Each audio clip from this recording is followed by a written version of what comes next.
Imagine ditching the corporate grind, rejecting toxic chemicals, and building a profitable business from a half acre just 7 minutes from downtown on land most people grow boring lawns.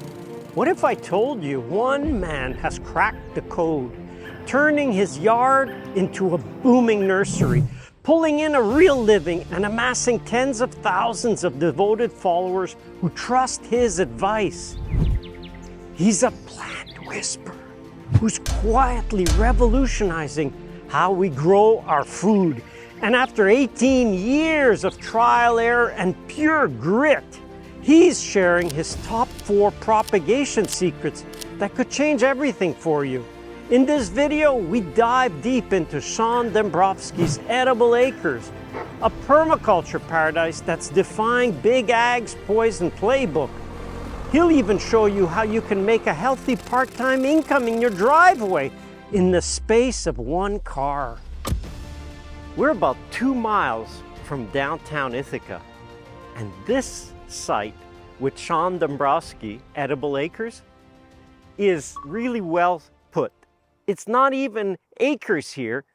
Every square foot is used. Sean has done an amazing job of showing you, and will show you, don't waste a square foot of your space. He's got a nursery. This is a highly productive nursery space, but it's also food production, permaculture in action. Thank you, Sean, for letting us come by and see your amazing, amazing site. So much to see. Like anywhere I'm looking, there's food, there are plants, there are seeds being produced. You run a nursery business. That's your primary business. Yes. Yeah, that's our livelihood is almost entirely driven by perennial plant sales. A little bit is from interacting with YouTube on our YouTube channel, and then some is consultation and education and things like that. But by and large, we are agriculturally centered for our livelihood, and it's pretty much bare root, dormant, perennial, hardy food and medicine-bearing plants that we sell in both the spring and the fall. Just an idea. How much of a range? You were talking mulberry. There's so many different types of plants. Was it 10, in the order of 50, in the order of 100 types of plants? Maybe around 100 different types of plants, somewhere between 50 and 100. The plants we curate and steward and have relationship with is in the many, many hundreds. The plants that we depend on for our livelihood through sales is around 50 to 100 different types. There's absolute physical and mental boundaries of how much to manage if we were to offer every being that is in this landscape to other folks that want to start their own permaculture space or food forest. We're very small.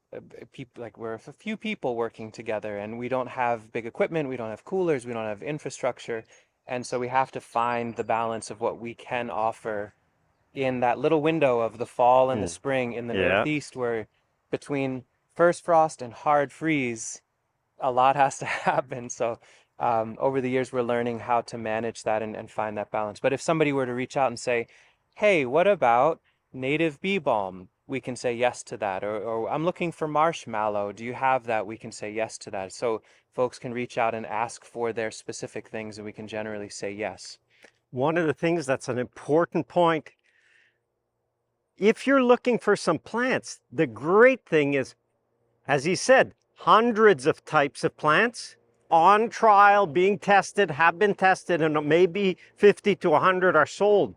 But one of the great things I like, when people like Sean who have a nursery, you test a lot of things, and then you sell your well-tested, look, put this one of this species, this works. And that's so useful. And if it's maybe borderline, I would say Sean will say, you know what? Yes, probably a little further, warmer area, it's better, but it does work most years. And so that honesty. But gosh, Sean, you don't waste a square foot. Like you were saying here about, you have mulberry cuttings, and right there, surrounded by vegetables, herbs, I mean, dill. You want potatoes and you want dill, the best summer combo you can get. Yep. And the dill at this point, in this garden right now, the dill is 100% volunteer. And so we can work around that in part because the morphology, the shape of this being, the dill in this landscape, they're very tall, they're very lean in what they're doing. And so enough light is passing through to still generate the energy that the mulberry cuttings need, that the young basil that's just getting started needs, that the nasturtiums need. And so that's part of this idea of like with the permaculture orchard concept, how do you have all of these different tree relationships and shrub relate, the woody perennials, the long term, the tall trees that cast the dappled shade and the shrubs underneath that like the partial shade, annuals and perennials and woody plants all can have those relationships as well. The light and resource partitioning and the interrelationship of plants is a lot more affirming and robust than we often give it credit for. Plants like to be in community. They're Yeah. not intrinsically hateful and I, competitive and they're going to fight until only one lives. Like most plants want to be in rich, diverse community, and I would hope people want that too. yeah. It's like a model for how to live is like lots of different beings with lots of different body sizes and shapes and different roles and different temporal uses in the landscape, sharing and working together. And if 60% of this garden were to fail, the remaining 40 would be worthwhile for our efforts for the season and would still yield some perennial, some annual, some medicine, some nectar for bees. And so it would have been worthwhile. And if this was just cucumbers and we got the cucumber beetle at the wrong time, we'd lose that crop and all of that effort. So Just for somebody who just says, I only have a little space for vegetables, Sean has, this is some high level permaculture thinking going on here. I like what you said. This could be, if you looked in microcosm, here's your canopy. This is your tall trees in this system, but they are light and the light goes through. Now you get your middle layer, which is doing really well because there's lots of light. And then you get all these seedlings. There's so much in such a small space and nothing is wasted. But I like, you did say one word. So for people who are really new at this, he said a key thing when he said, this dill is now volunteer. Volunteer means he didn't spend any time or work seeding these, planting these, transplanting. Volunteer, the seeds fall when they're ripe, and next year he's got dill without planting, and they start. That's some high level stuff going on with flowers too. Look at that! Wow. this lettuce this is a nice, colorful, interesting lettuce. We're no longer eating the leaves, and now it's setting up some flowers, and it's positioned in a way where when it drops seed, there's some basil, there's nasturtiums, those will die at first frost. So lettuce can naturally, it's like basically suspending a seed packet over the garden and it'll drop it at the right time to germinate at the right time. The more we can tolerate that chaos or that weediness or whatever language you want to use, that complexity, the more of that you can tolerate, the more the system starts to evolve and fill in for itself. But Sean, there's no monoculture. You're not growing a bed of dill, a bed of onions, or a bed of lettuce. There's a mix going on. Most people, I think, Sean, are scared of doing this. They're scared because they go, well, it's not going to be just one thing. Yeah, it's a little scary and it's a little bit overwhelming, to be very frank and very real about it. There are times where I come out in the garden and this feels magical and beautiful and abundant and diverse. And there's times where I come out and I'm like, wait a minute, what do I do here? But the net trade-off, even though it can sometimes feel overwhelming, is to remember that there's such deep resilience in this. I think there's beauty in all this complexity and diversity of form, and there's a lot to yield from a very small space. So the feeling of overwhelm can happen, and I believe does happen with any agricultural venture at different times. I'd rather be overwhelmed by this diversity than an issue with a monocultural picture, Yeah. personally. And I mean, to think what we're seeing mostly is the vegetables. But you have how many plants that you will be selling, or at least that are going to be harvestable in terms of your nursery production in here? In this one bed, it's actually, I would consider this a relatively failed nursery bed this year. And it's good to see this as a starting place. I would say only about half of the cuttings, this was an experiment with the mulberry, only about half of them are taking. And that's fine because the bed space underneath is really fertile. And so we need carrots. We enjoy carrots. And so everywhere that there are sticks that didn't work, so here's a mulberry that failed, has been undersown to carrots. They can come up in the shade, and then we can cut the dill. We can let the seed for the lettuce come and cut that and feed that to the chickens. And we'll get carrots where we wanted to have mulberry. In this bed where it's Siberian peach seedlings, I would describe this as very, very successful for the season. So this is the... That's a lot of seedlings in there. There's about, 100 or 200. Wait. How many? About 100, I would guess 100. Maybe 100 to 200. Give us an idea of the size of this patch. This is about 2 feet by 4 feet. 2 feet. Do you have 2 feet by 4 feet in a, I'd say this is 80% sun. There's a lot of trees around. Pretty sunny. 800 peach seedlings, 2 feet by 4 feet. Do the math. Yeah, and we plant them very close because these are plants that ultimately we need to be able to ship to people. If you were growing them yourself and you wanted the biggest trees you could have in one season, maybe you'd have 50 in here.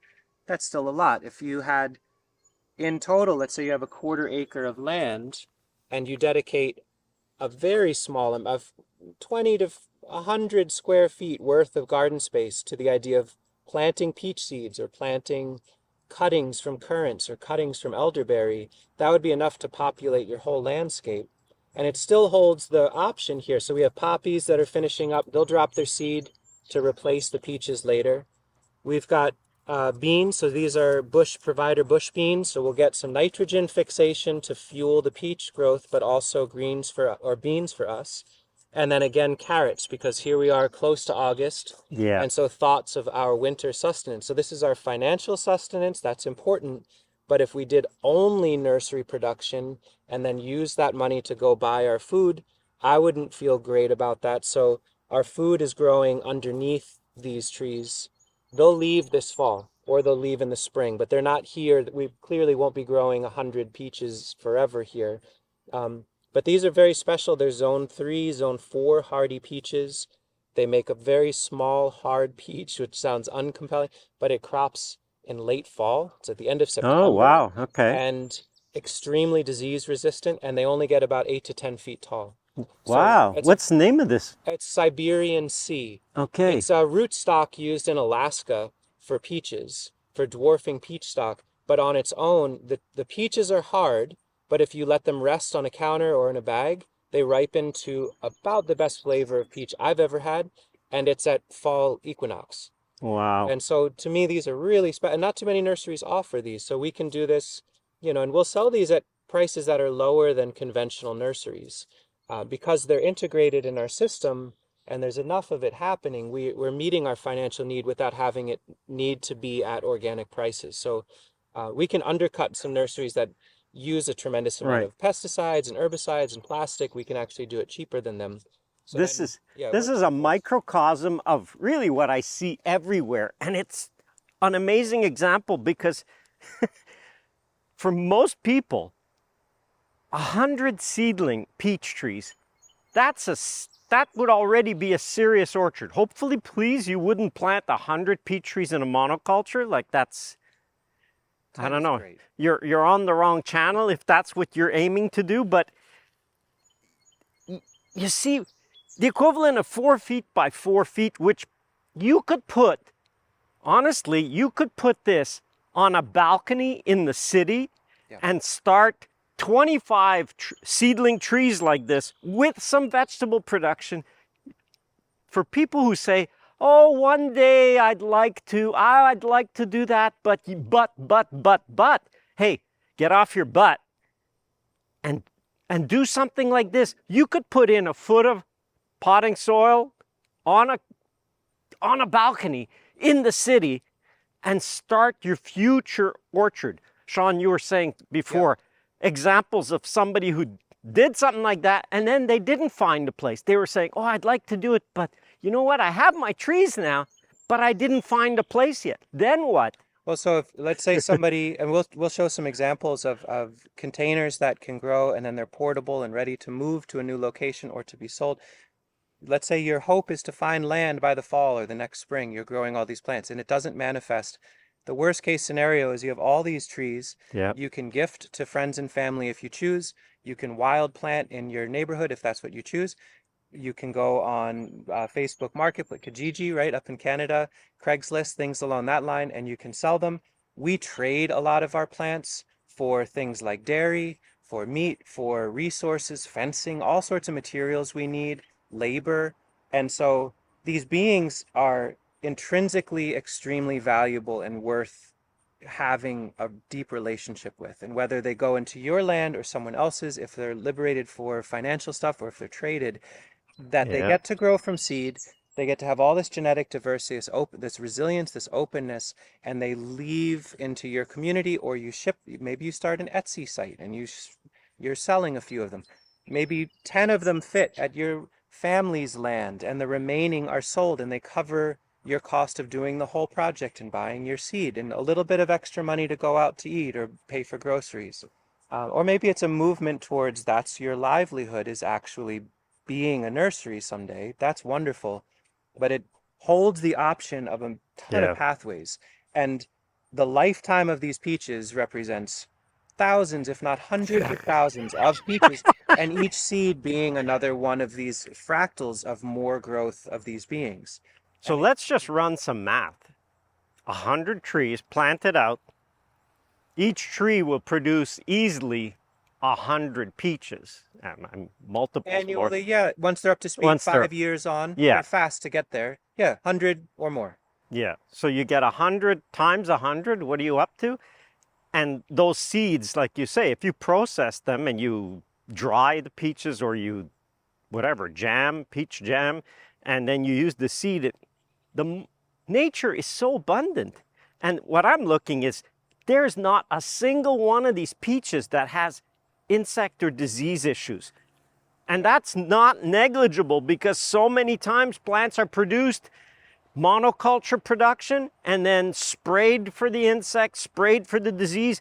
Why? You have dill here and I see the amount of beneficial insects buzzing here and there and there. This is high level using permaculture principles of diversity. So much of the ecological services are done for free here. This is pretty wild, Sean. And we have no soft-bodied insect pressures in this garden because there are so many different shallow umbel flowers around. Yeah. Even with all of the insect decline in the world, enough of these gardens, you can have little safe spaces, even on a half acre, where there's enough nectar flow, there's enough diversity of flower, there's enough habitat that the populations are able to rebound in your own little lands, a quarter, an eighth of an acre, a balcony, as you mentioned. A balcony could be an insect support space. And these things are they're intrinsically valuable for their own life. And then the cascade of value and service that's rendered by them to the others. Yeah, I don't even think, we see slugs, we see snails, we see cabbage moths, we see things like that, and we have some damage here and there, but it's a completely manageable amount, and it's no longer a thing where we think about, oh, what do we do about the slugs or the snails? Our daughter just loves saying, oh, nail. She finds the snails and she puts them on another leaf to eat. and it's fine. There's enough to go around, and there are enough beings that consume each other that it all works out. The snakes that exist under the piles of rocks in the sun and overwinter in the high tunnel take care of the voles. The foxes take care of the mice and the other creatures like that, so it all works out. And you can't believe how close we are to downtown. This is not way out in the woods. This is not even suburban. I almost think this is Ah, cusp. Yeah, it's yeah. suburban. We're in a right to farm community Okay. just over the border, and that gives us a little bit more protection.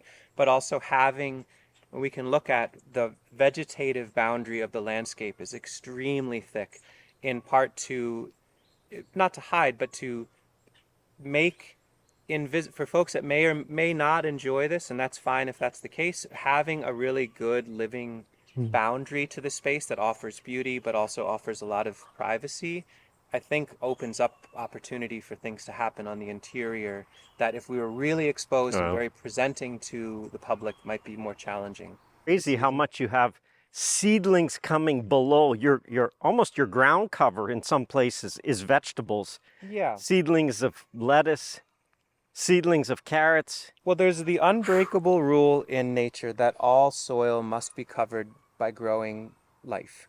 That just, you can't get away from that. Say that again?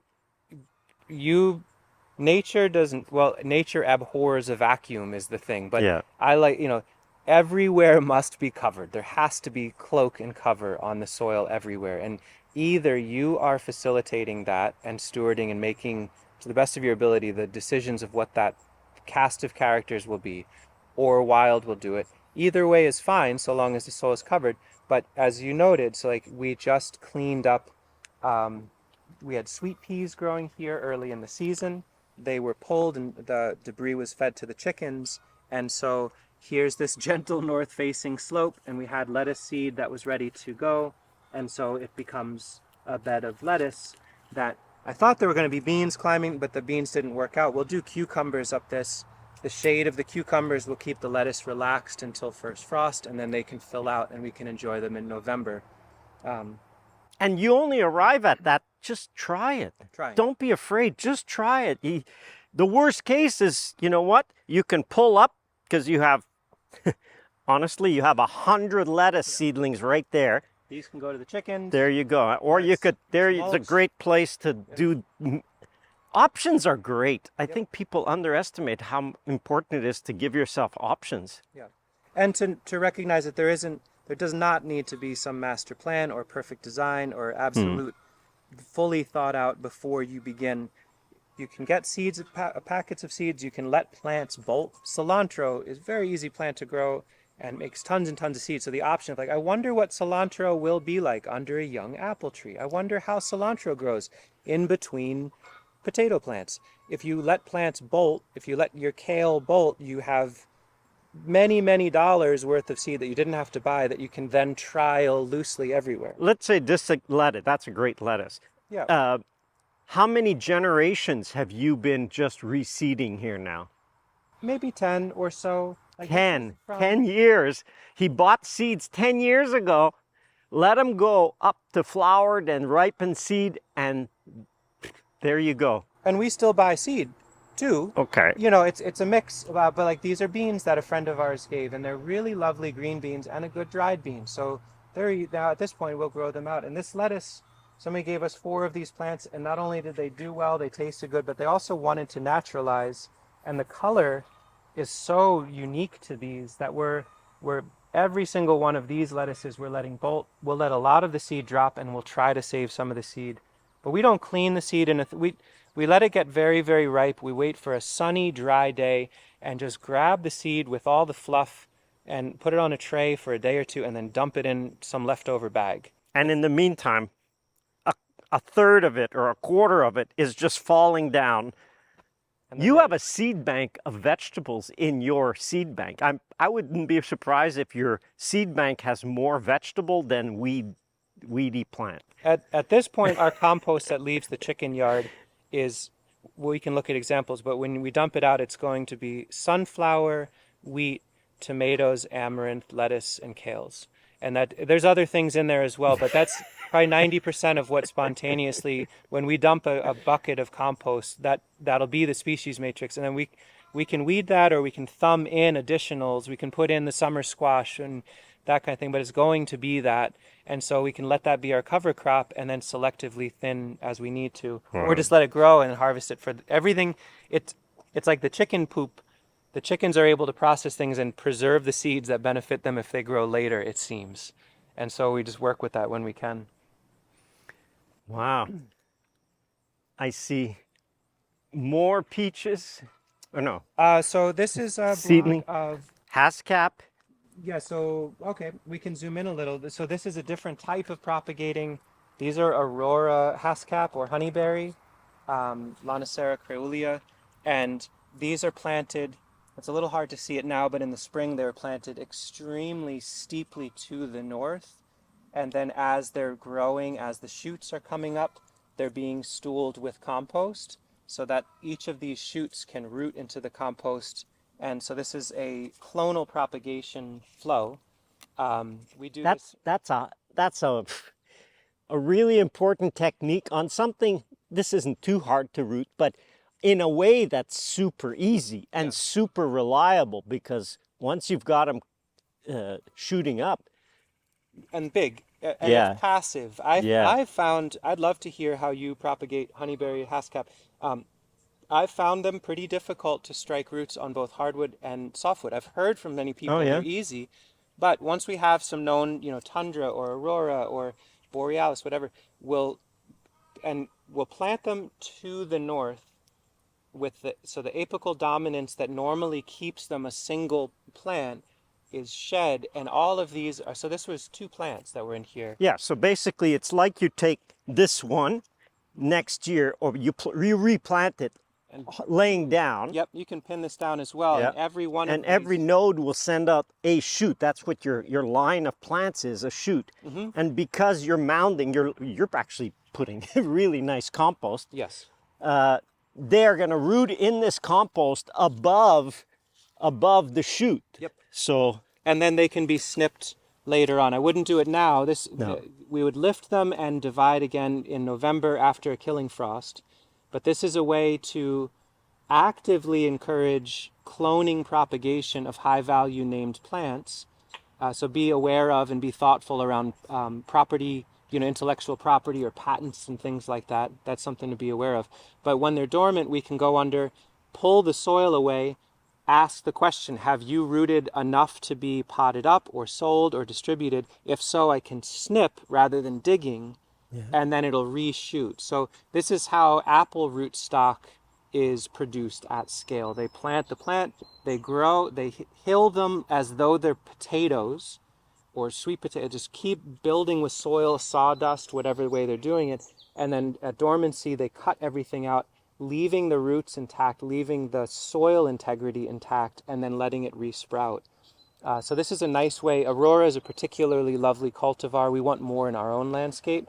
So 2 plants will become 20 or 30 this year, but we've also deposited a lot of compost, so the bed will become healthier. These little carrots that are growing next door, in the fall, we can side dress with some of the extra compost. right there, there's some really valuable lessons there. One, like you said, you planted 2 shoots, right? I Not believe one. 2 or 3, something like that. Yeah. Right there, you're multiplying your time, because rather than planting 1, you're planting 2 or 3. When you put the compost, you're putting it for 2 or 3, not just 1. Yep. You're doubling, tripling. So one stem like this, even just this length by fall that you reuse next year, laid down, you think of it, every node is a plant. So 10 times multiplying. Again, you say, I only have 4 feet by 4 feet. You're going to have produced, let's just say there's 2 here, and not every node sent up a shoot, but you've got easily 10, 1, 2, 3, 4, 5, 6, 7, 8, 10, 11, 12, 13, 14, 20-ish, 15. somewhere. 15, let's say. 15 out of 2. So you almost get a 10 time, but 10 times for most plants is not that hard to get. If you only have a small space, you only need 20 plants. Well, there you go. People could buy, they could buy from you in the fall, Sean, a hascap, do this, reuse this exact same 100%. technique that you're using, and 10 times your production, even if it's just 5 times. So your plant that you think, I don't know, Sean, how much do you sell a hascap for in the fall? I mean, we don't sell a ton of these. At this point, we're still ramping up our own growth. Okay. But a plant this size in a pot next year might be $20 to $25. So it's actually a very, very reasonable price. You could go to a conventional nursery and order something this size for $50 pretty easily. But because they're in this situation, they're very easy to propagate. It's not a lot of. Right. I've got maybe 20 minutes in total for the whole season of effort for this, half hour. So if we sell these at a very reasonable price, so the barrier to entry is reduced as far as, well, I want organic, but I'm not sure, it's too expensive. It's less than conventional, they're hardy, they're easy. So there's a lot of reasons for someone to say yes to growing these. That's my goal with this, is to make it really make sense to say yes to add these plants in. Honeyberry, lovely. Oh my gosh. In the shade. Yeah. This is a Russian lineage. It prefers shade in the heat of the summer. So you've got your apple and your pears growing.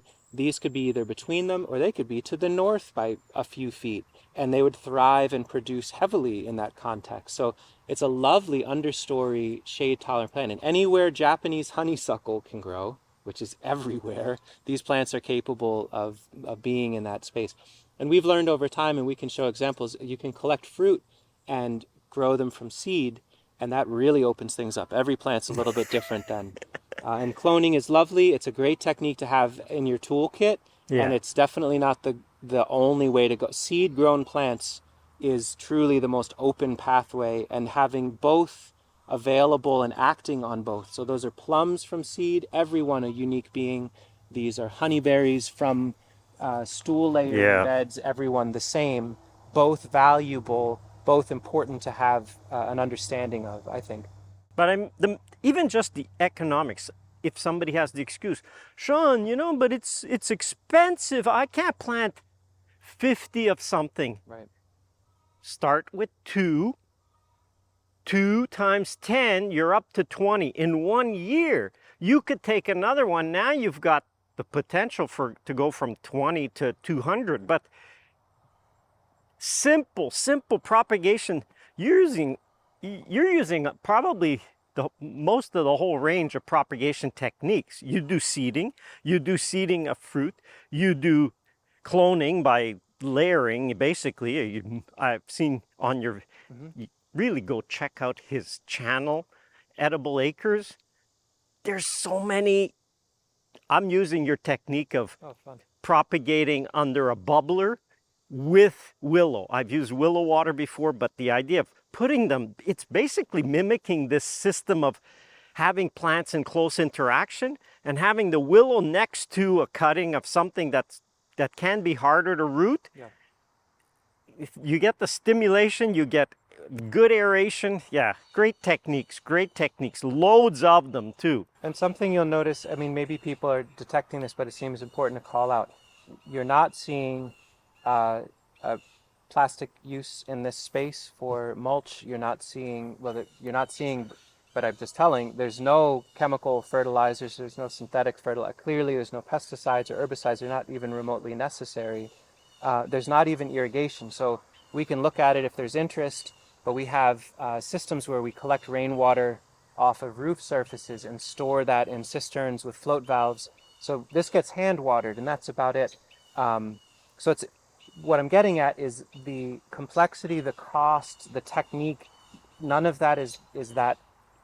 It's not there really. You can do all that stuff if you want to, and that's fine if that's your path. But you could start with just soil, a watering can, a bucket that catches water off the roof, absolutely, and some twigs and some seeds, and you could absolutely start a nursery from that. That's what we do. That's our we have not dug a well because the nursery is growing. We just add more containers to collect more rainwater if we need that. But the more mulch, the more organic matter, the more complexity and the chard, for example, on the west side confers shade to the soil in the late day, reducing water stress. And it's got a very deep tap-rooted system. These are very shallow and superficial. And so the chard is doing the comfrey, is doing the rhubarb, is doing the ... Isn't this amazing? What Sean has done on a half acre is really just a glimpse of what's possible on your property. Listen, you've made it this far in the video. You've proven that this attracts you. You're intrigued, you're interested.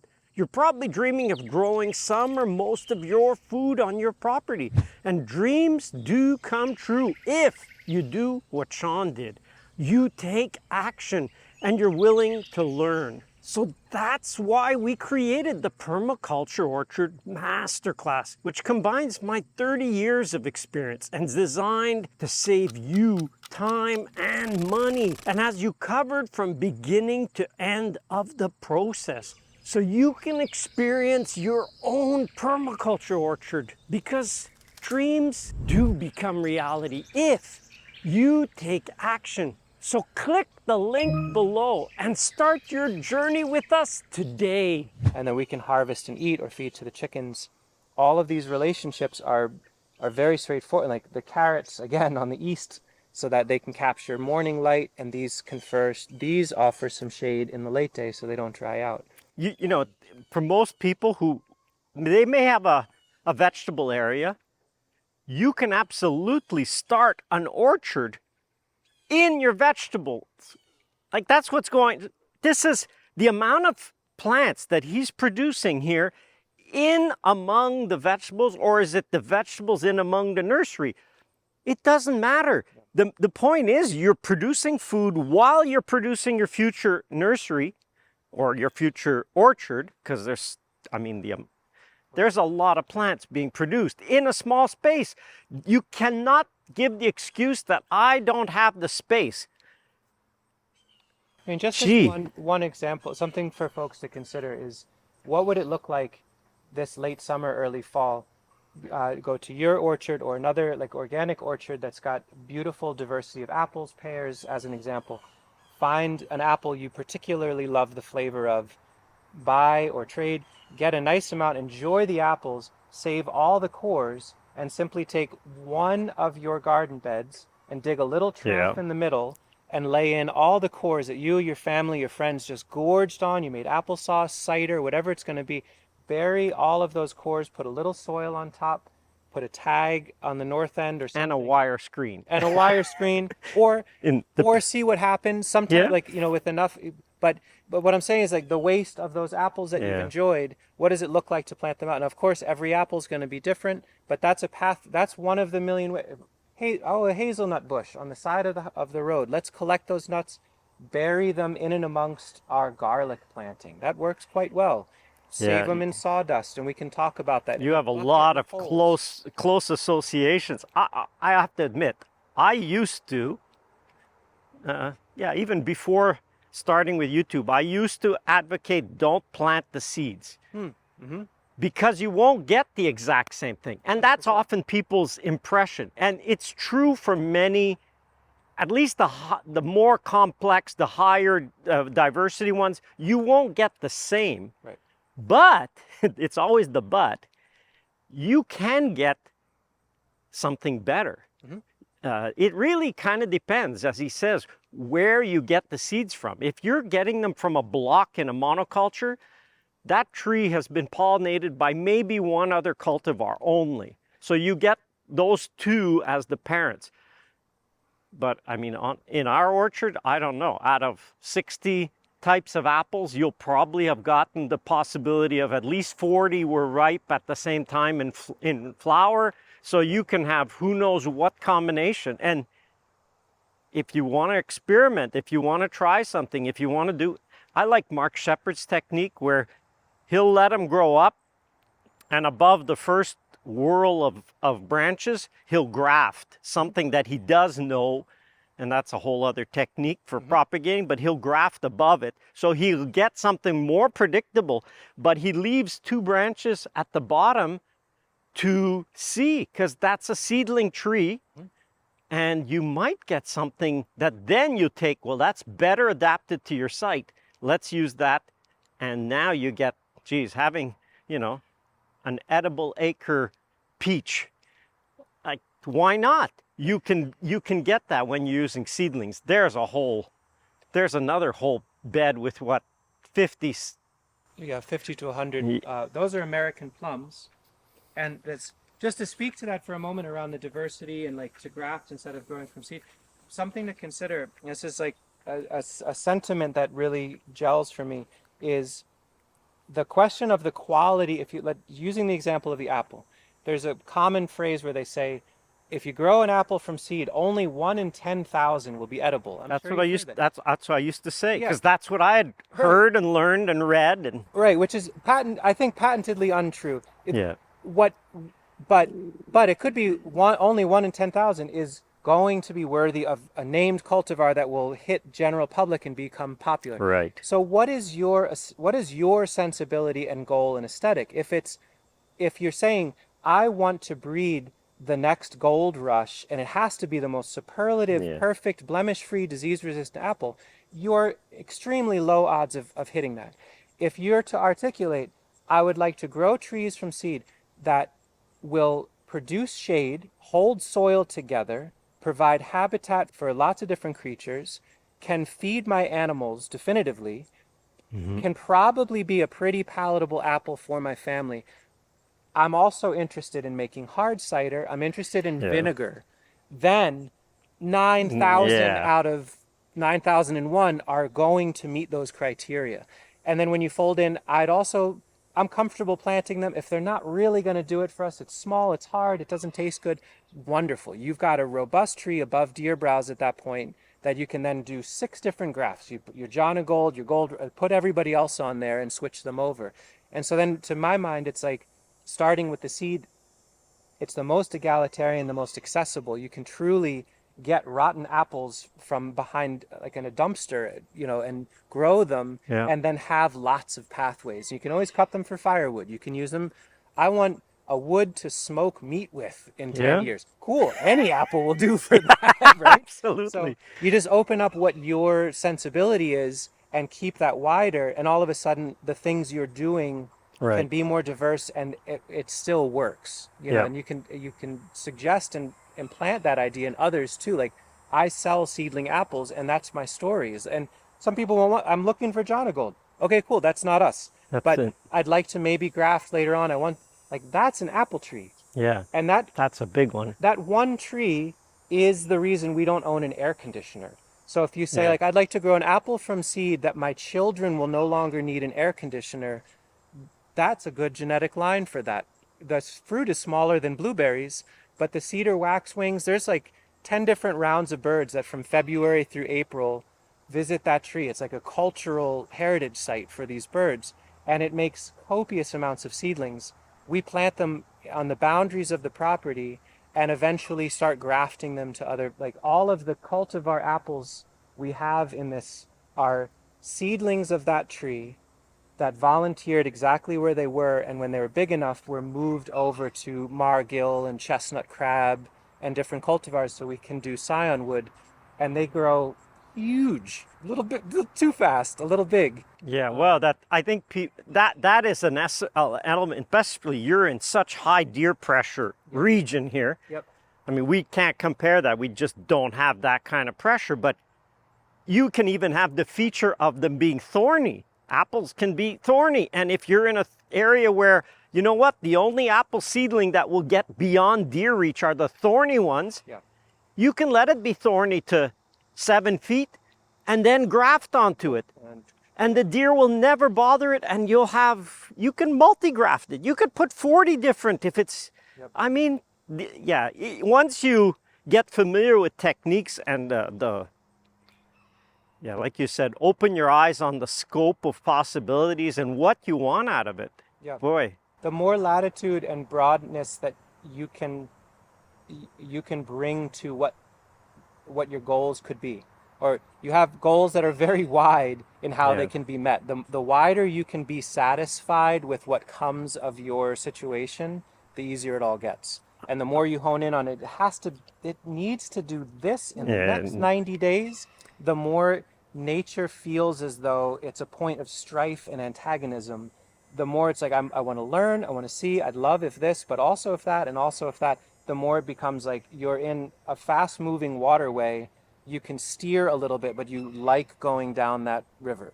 And the more it works. The whole, you could take almost like a spiritual dimension of it is often the plants are trying to shape you.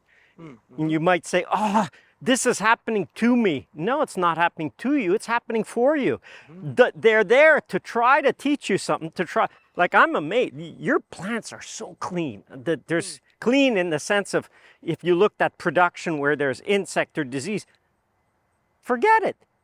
This kind of system, which actually your greatest input here is not so much the compost, is your brain power, is your thinking, because there's so many. Gosh, get informed about permaculture, because Sean is applying. Well, you taught permaculture for how many years? I mean, in parts of it, and yeah. So you're applying, and often people learn about permaculture, but they don't really apply it as much. This is a high level applying of permaculture principles in here. Wow, yeah, these are really. And these are first year plants. Which is lovely, and also these plums will end up being, the majority of them, too big for us to offer through our website, because they won't fit in boxes anymore. And so there's a boundary, a design parameter that we're constricted by, is that we need the plants to get between 3 and 4 feet tall, and this secondary laterals, this second spring that's happening, these are on their way to being 5-foot trees, which is wonderful. We'll plant them in our 6-acre landscape. The plum, I mean, I don't think I could have enough plums. They've shockingly proven themselves to be nearly fully deer-proof, which is deer resilient, at least. They grow right through the browse. Wow. In groups of 10 and 20 deer, they'll go for everything other than plum first. And they grow in the shade. And these are from, there was a block of 20 American plums that my friend Eric and I, he planted 10 years ago. And it was one particular plant that had the largest, reddest fruit. Every branch, almost to the point of breaking themselves. I mean, it was like 10,000 fruits on one plant. And that's, excuse me, that's the parents of this plant. So there is selection within this. It's not just every seed from everywhere, who cares? You can do the Siberian sea peach. Those are from the most flavorful, latest bearing that my friend has in his orchard. These are from the best parent. But who knows, there could be duds within this. But again, we can graft onto them. We can feed animals with it. It can be nectar flow, or they can be cut and mulch for another plant. That's one of the hidden secrets a lot of times, that stone fruit, so plums, peaches, cherries, tend to come true to seed much better than pip or apple, pear, and the small seeded fruit. These guys, boy, it's like you put so much energy into producing a big seed, you want that, and it is that way. I mean, peaches, wow, peaches give true to seed amazingly well. Wow. It's immense. If you dig down 2 feet, you can wring water out of it no matter how droughty. And so it's taken years to get a sense of, like, oh, honeyberry is actually extremely floodplain, bottomland, riparian context capable. See, that's a little detail though. He's pointing out he's a plant person. He's learned by trying a plant in many situations the nuances of what that plant likes. He knows how to observe. Is the plant happy? Yeah, it's happy. What is this condition? And those little nuances, when he's planting and he goes, you know, I know 3 plants that will really do well here, because a lot of them won't. It might be too wet, but I know this will do well. So those details. There's also something, so like the wapato or duck potato, Sagittaria? I thought it was Sagittaria, but... well, I know it as duck potato. I'm better with common names. I'm a common guy. Wapato would be the Latin. Duck potato, I think, is a great name for it. Well, what we've learned over the years, so I'm standing to the south of this context right here. Right. And what I've learned is the honeyberry, you could easily say, well, boy, they really let it get weedy around this plant. This time of year, the wapato takes a while to wake up. It doesn't really emerge until June, and then all of a sudden they're everywhere. Okay. The shade they cast helps reduce the heat stress on the honeyberry. The honeyberry does its flowering and its photosynthesizing and its cropping May, June.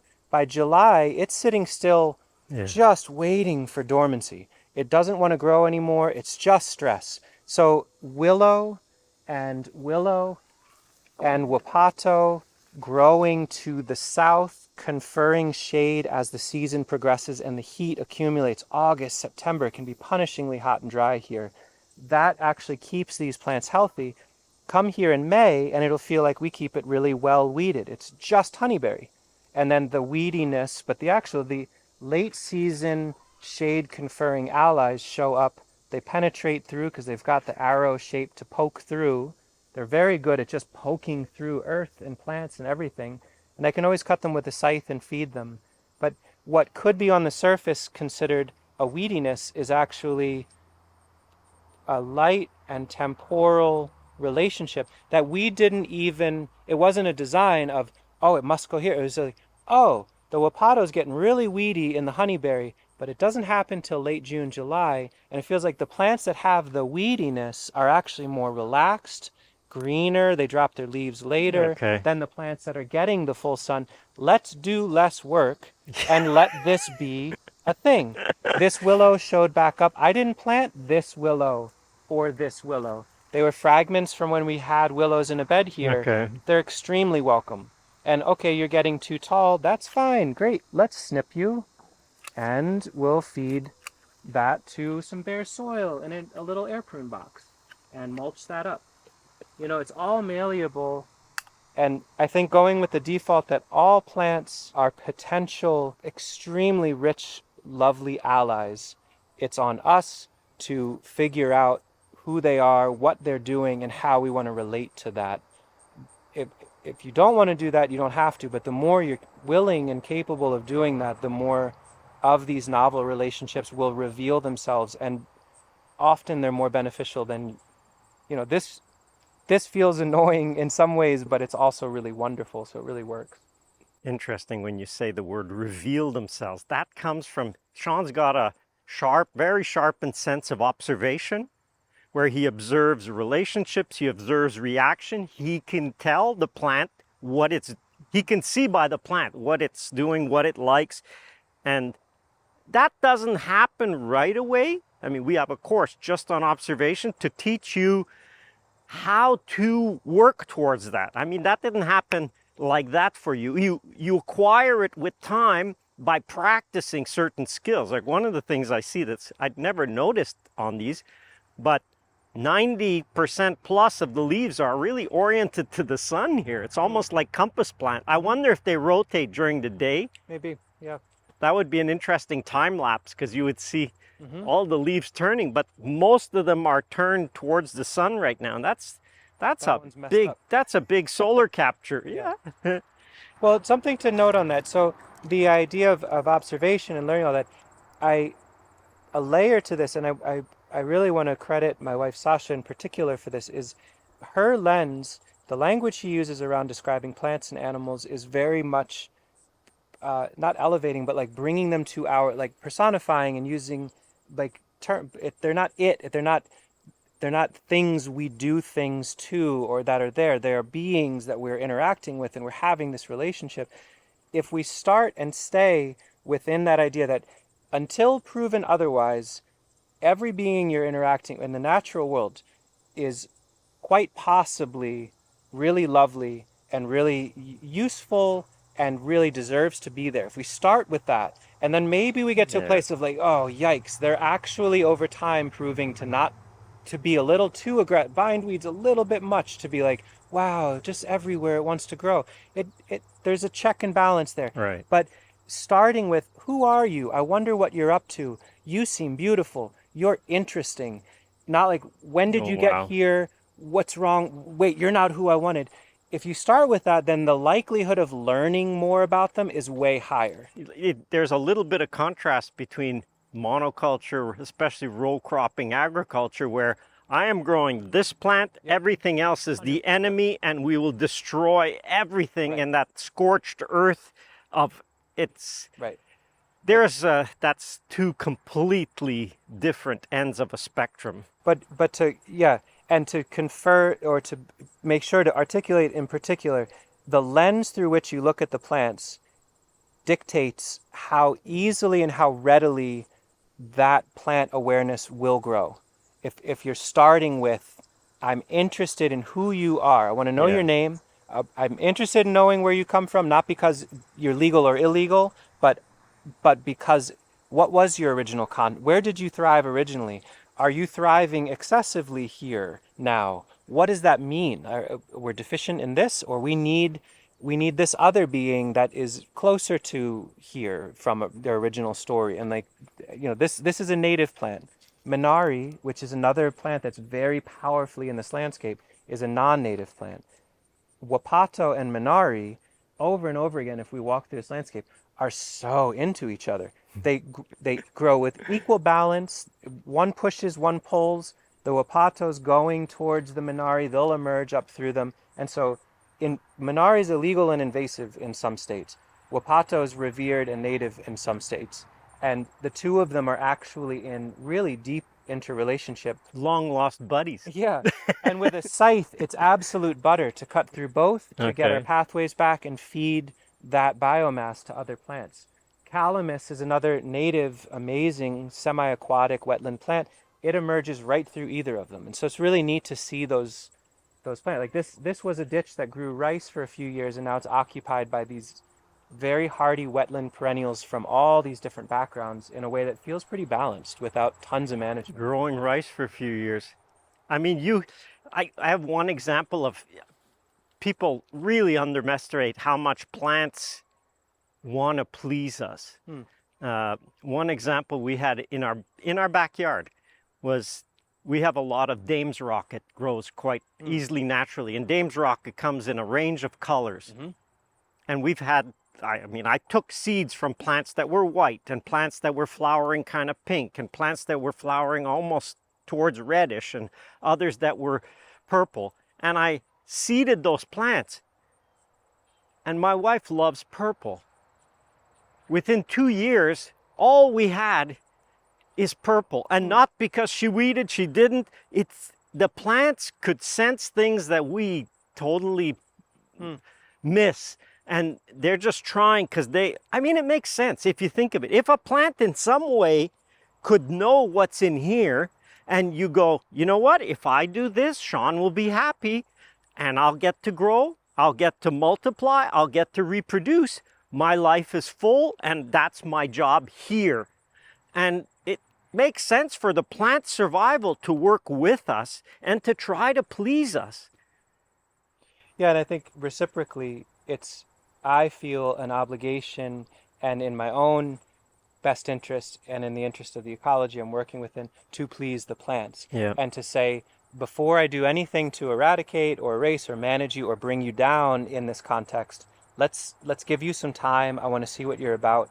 I want to build a relationship. And sometimes that relationship ends up being like, okay, my way of relating to you as a plant is to cut you very regularly and feed your biomass to these other plants I desire, but never angrily, and never with like, you don't belong, you're wrong, you're incorrect, I hate this. If you do that, then you're setting yourself up for quite a bit of anger, to optional, subjective anger in something you're going to have to do anyway. So like, wow, you're really growing well. You're beautiful. Look at that flower on you. Here you go. Let's feed the skirret now. Let's feed that black currant underneath the cherry tree with that beautiful snaky tangle and beautiful tropical flowers. You get to have that option of how much pleasure you have, and you're doing the same act of like pulling a weed and putting it somewhere else, but you can have it feel pleasurable, and you can have a feeling of respect and appreciation. Probably the Dame's rocket felt and respected and wished for wanted to have an affirming relationship, in part for their own survival, but also maybe it feels better to like move in directions that keep it going, keep things happening. So there's a lot of that potential, and I think nature demonstrates that to us constantly, and it's very easy to fall back into a humanistic thing or a competitive or a capitalistic thing and lose that. But remembering you can reorient back to, whoa, nature's just like crazy complex, all over the place, constantly moving, and really intrinsically beautiful. I want to appreciate that the whole time I'm doing the thing. And you can do that on a small space. Talking about techniques you said before, here's one of your great techniques. I love this idea. You do several things with this, in that you've got these crates. This is not just crates. This is crazy. the Everybody can have access to simple crates. These are maybe even picked out of the recycling, or you buy them for $5 used. Crates. And these as well. These are Crates $10 folding crates. The nice thing about the folding is when I've seen your videos on this, and it's like, go check out his channel, Edible Acres. This is a really amazing technique because you can start your seed, and the problem potentially with seed is seeds are a desirable resource, and there are critters who want to store seeds for the winter. Well, Sean is spreading. How many do you put in here sometimes? Sometimes I make notes. Nope. So, but just so for an example here. So this is a bulb crate. It's like a 18-inch, 24 by 24 inch. There's probably about 6 to 8 inches of media. It's just compost with a little perlite, but whatever you can buy that or make it. Last June, so this is June 18th of 2024, so a little bit over a year ago, the gumi, Elaeagnus multiflora gumi fruit that we collected from a cultivar called Carmine, particularly large. I'm sure. Yeah, my favorite. It's a lovely, large, beautiful shrub. We collected that fruit, we ate the fruit and enjoyed it, and then in this crate, basically spit all the seeds, just on pretty high density, spit, all in there, put a little bit of mulch, and then close the crate up, put a tag so we know what's going on. And I've made some videos. These are these are blinds. So we can make these for less than 1 cent a piece from used blinds. And then this is just a wax pencil called a listo. Okay, yeah. This will last for 10 years or so. And so we can put the tag in there so we remember what we did. Close the crate up. So obviously there was nothing growing in here last June when we saved the seed. Close the crate up. Bury it under leaves for the winter, leaf bags that we collect for free. That mimics enough deposition in the forest to protect them. This spring we open the crates, tease some of them out, and we'll look at the air prune boxes, but leave some in as a reserve. In fact, the ones that are in the crates, in opposite of what I thought, are growing much better than the ones that we transplanted into the earth. Not disturbed? They don't like the disturbance as much? I think the inoculant from the fruit pulp, the Frankia bacteria relationship was there in here because of the pulp left over. Okay. And it was washed away when it moved into the soil. I don't know. But either way, here are these crates. We got very inexpensive. They have holes in the bottom. That's critical that moisture and air can move through them. But we close them up. You see little holes drilled. And then just open them up. This could be on the ground here. This could also be on a balcony. Yeah. This could be on cinder blocks in your driveway. Imagine in one parking space, you could put 40 of these for the summer. In the fall, if you're in a snowy climate, you can sell them, plant them. I mean, this is probably a half acre of gumi production. God. Rewind that. Watch that again. He's giving you really advanced tidbits. If you say, I don't have the space, no excuse, no excuse. You have, an orchard of trees. Well, do you consider gumi a tree or shrub here? A shrub. High shrub. But this is a Japanese plum, definitely a tree, more of a tree. I mean, you could have each one of these. One could be hickory, one could be chestnut, one could be hazelnut. Yeah. And truly, if you imagine what the footprint of one vehicle is for the summer, park your vehicle somewhere else, or wherever you're renting. So our driveway, we'll use a fair bit of the driveway because we don't have to put snow there in the summer. We can use it to grow. I mean, truly, in the footprint of one car, you could grow up to 2,000 trees or shrubs from seed. You probably have a little bit of a push on these because the driveway being asphalt absorbs heat. Nothing better for seeds to germinate as bottom heat. So even just having, like, these are 3 inches apart, a little bit of sun hitting the asphalt, if you did this in your driveway, warms that warm, moist medium. Man, the germination must increase. Yeah. I mean, here we are in the early spring. This high tunnel absorbs an immense amount of heat from the sun and radiates it out, and that helps. This is an extremely full sun position, and it's also close to where we have water. Wow. That we can hand water. So many great techniques, so many very tidbits. And let's say you can't find bulb crates or folding crates. Great. Get some buckets out of a dumpster. ideally ones that already have cracks. Yeah. Drill some holes in the bottom that are roughly the diameter of a pencil. Do the same in the top, and that's your portable. Maybe you're only growing 50 trees or 20 trees in each one of them. They're your handles. Yeah. Put them right next to each other. Do 50. Go to your local supermarket and get a stack of them. That could be your entry into this. The lid with the holes drilled in the top and the bottom and some media. You could protect from rodents for the winter, things like hazelnuts. You don't need to buy media or make your own compost. Go into the woods and find rich duff under an old oak tree. There's your media to And hold then you your have seeds. your fungal. All your inoculant. You got your pill bugs, you've got your millipedes, you've got all your biota, the macrophages of the earth are in there as well, and that's your media you can grow in. So a $0 bucket with material from the woods, with seeds from trees you find in your area, can then generate. The only thing you're investing in is a drill bit. If you don't have that, borrow a 3/8 drill bit. You don't from even have to someone. own the land. Just You a could do this halfacre if you will do it. rent someplace and Right, and one parking spot could generate a few thousand trees. Each of these gumi this fall could sell for around $8 to $10. That's a very conservative price. The plums could be sold for $15 a piece. So folks can extrapolate that out. A near part-time job equivalent could be replaced by one parking space of tended trees and shrubs. Nitrogen fixing, soil affirming shrubs, amazing fruit bearing plants, erosion controlling, biomass, climate mitigating, carbon sequestering, profitable plant beings could be in a parking space if that's what you have. I've always said that, like, these techniques, these things, if you're into saving money and you say, I don't have much money, like I didn't have money when we started to replant the permaculture orchard. We did these things to get our plants started.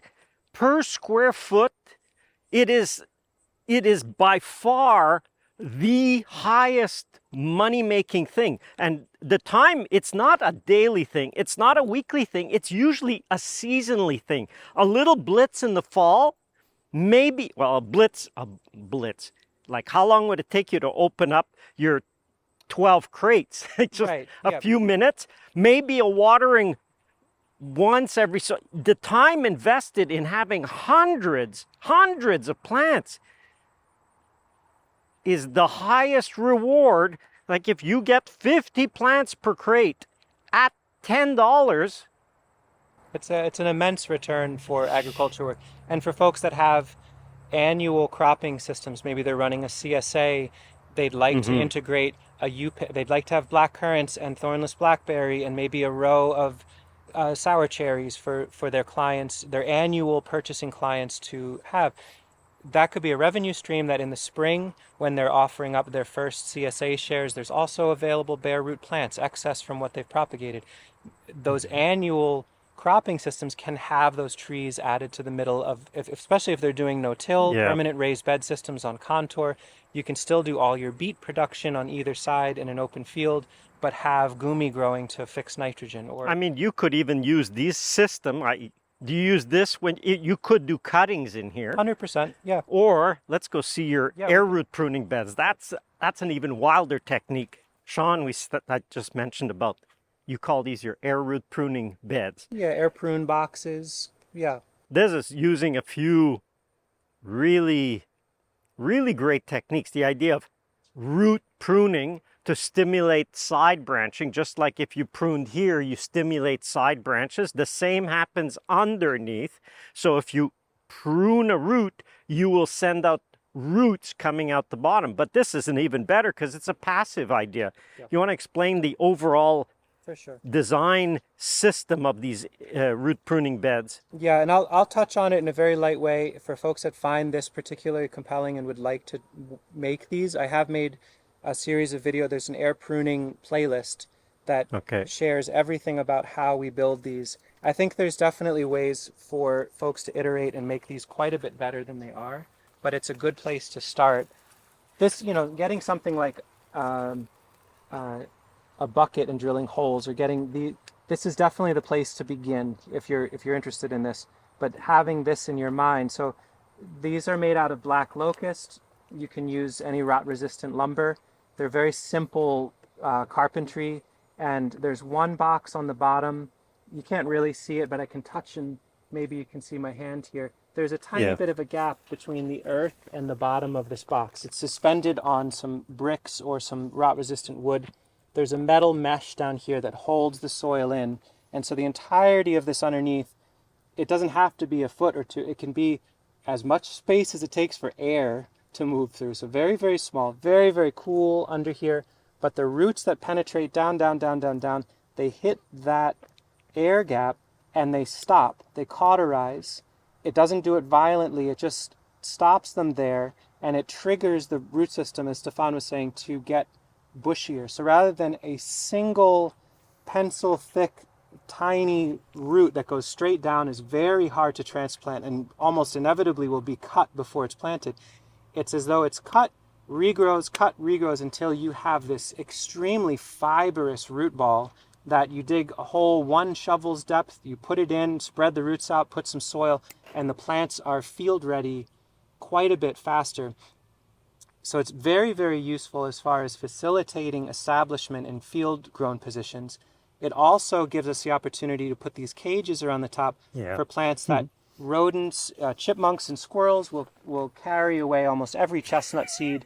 These are very high value. They're American beach plum hybrids that we're growing from seed. I don't know if the creatures would want them, but you know, we have these boxes. And so this keeps them contained and protected.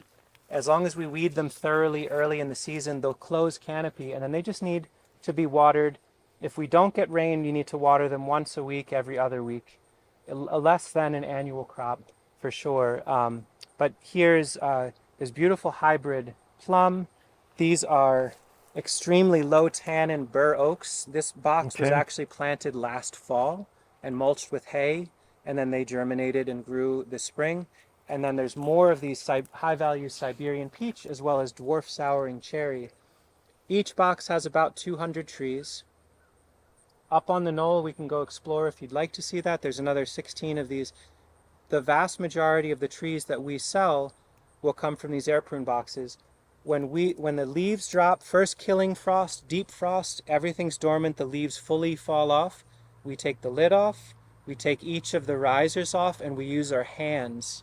So rather than digging in a field or a backhoe or cutting roots and all that, my friend Juan and I, who we farm with, will work together and just simply pull the plants out. We leave all the soil, put the box back together, and use it again. There's high level stuff here going on, but if you buy plants, and many people have, I've gone to a nursery, please disregard the idea that I want a big plant. I've seen nurseries, in Europe, it really struck me how they have production systems where they're potting field-grown plants and they're cutting root to fit in that pot, and then they put some soil. And you buy it and you think, wow, often they'll flower and fruit that year because the plant is so stressed. When you buy a plant, please remember that what you're buying is really not what's above, unless they're grafted, but you're really buying the root. And for any plant, even if your plant, well, most of all are deciduous, there may be the exception on deciduous, but most of all, even if your plant in shipping got broken right at the base and all you have is a root, plant it. You're buying the root, and the better the root, the better the shoot. You can have a great shoot, but if you have no roots, that's not worthless, but you're delaying that plant for years. So please try to get the best roots possible. And this, a little detail, but hand digging them where you're not cutting with a spade or something to get the roots, you're getting the most root. So what Sean is selling, even if the plant, you'd say, oh, well, that looks small. Forget what it looks like here and realize what you're really buying is what's here.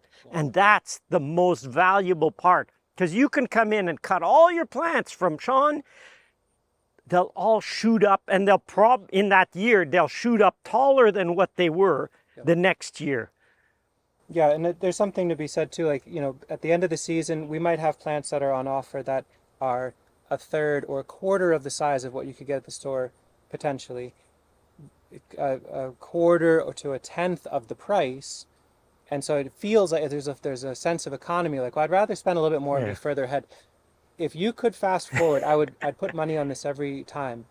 A plant this size versus a 6 foot tall plant with 3 apples or 4 plums standing on it in a 3 gallon pot.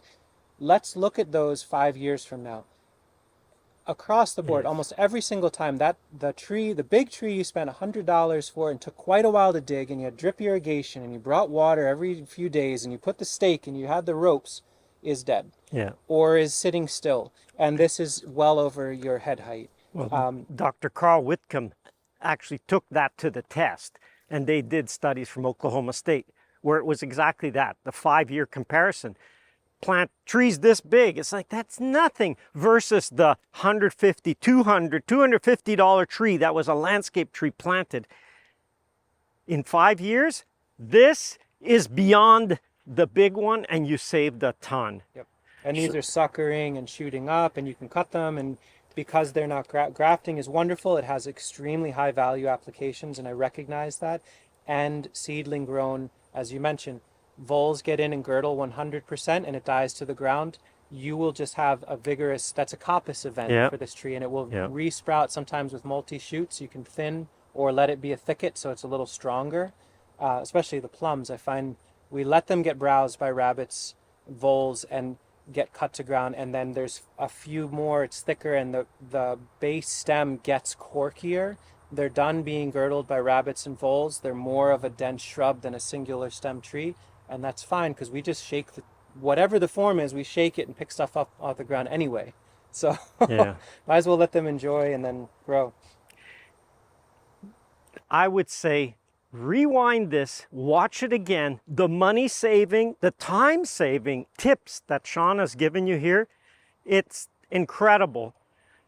Sean, how can people best get a hold of you, see your website, Edible Acres? Please go subscribe to that. It will teach you so many of these things even more in depth, and to reach you for if they're interested in plants. Yeah, so I think probably subscribing to the YouTube channel would make sense in that we announce all of our plant sales. We try to do it on a regular schedule so people can anticipate and plan. March 1st tends to be when we offer spring dormant plants, and September 1st or October 1st, depending, is when we offer our fall dormant plants. And we'll on the YouTube channel let people know when that's happening. Like, we'll announce shortly when we offer our seed garlic for sale. And we're pretty active there. It's edibleacres.org for the website if people are interested. And people are welcome to reach out. Just say hello, send a message. We have a contact page. In the growing season, expect us to take a while to respond. In the winter, we'll be very prompt. If people are interested in seeing what we're up to, we'll do potted plant sales during the growing season. We try to have it all, we try to have the business end of it be low key. It is the core of how it is our financial picture, but we want to make sure we're prioritizing ecological health and family health and time. And so we're a tiny little business. We may or may not answer the phone. We don't have signs out front, but we have lots of plants. So the YouTube channel is where we'll share in depth anything we talked about today. I've gone over in great detail. It's easy to find if you search. And that's where we will let people know, like, hey, we're going to do a flash sale. We're offering pawpaw seeds now. And so I encourage folks to check that out if they're interested. Sean, thank you very much. Oh, my pleasure. It was so great to spend time with you. So many fantastic, great questions and fantastic. Yeah.